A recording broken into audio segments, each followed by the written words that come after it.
Nobel পুরস্কার করমুক্ত করা হয়েছে। নির্লজ্জতার তো নাজমুল ভাই একটা সীমা থাকে, তাই না?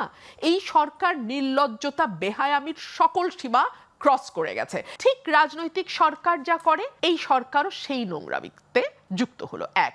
দুই হলো, বাংলাদেশে আজকে আপনি এই নিউজটা পড়ছিলেন, আমি এটা এখানে নিয়ে আসছি বিকজ আর্গুমেন্ট ফ্রেম করতে হলে এই ঘটনাটা আমাকে আনতে হবে।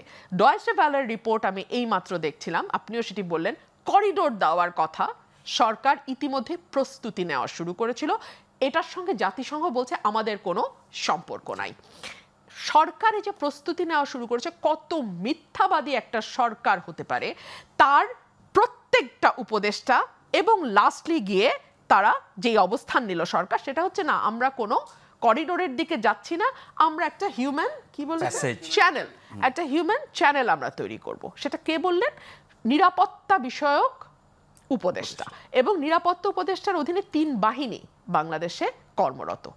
এই নিরাপত্তা উপদেষ্টা বললেন না এটা হিউম্যান চ্যানেল। আজকে জাতিসংঘ স্পষ্ট করে দিল এটা করিডোর ছিল এবং সরকার সেই প্রস্তুতি নিয়েছিল। আবার বলছে জাতিসংঘ জড়িত ছিল, আবার জাতিসংঘ জড়িত ছিল না।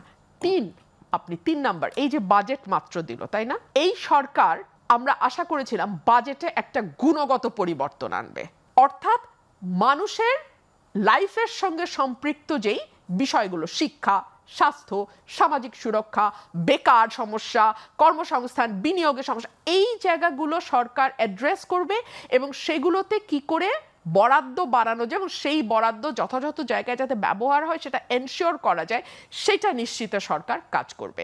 কারণ আমাদের রাজনৈতিক সরকারের ব্যাপারে সবসময়, বিশেষ করে গত 15 বছরে আমাদের ভীষণ কমপ্লেইন ছিল, শিক্ষা খাতে বরাদ্দ জিডিপির 6% হওয়ার কথা, সেটা মাত্র আমাদের 2%-এর মতো। স্বাস্থ্য খাতে বরাদ্দ 5% হওয়ার কথা, সেটা মাত্র 0.78 বা 0.79%। অর্থাৎ যা বরাদ্দ হওয়ার কথা সেটা অনেক কম।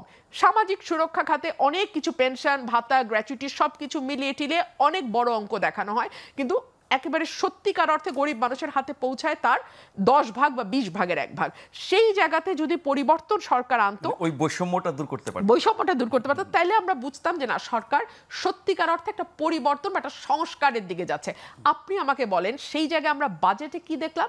বাজেটে দেখলাম ম্যাগসেসে পুরস্কার করমুক্ত করা হয়েছে, নোবেল পুরস্কার করমুক্ত করা হয়েছে। নির্লজ্জতার তো নাজমুল ভাই একটা সীমা থাকে, তাই না?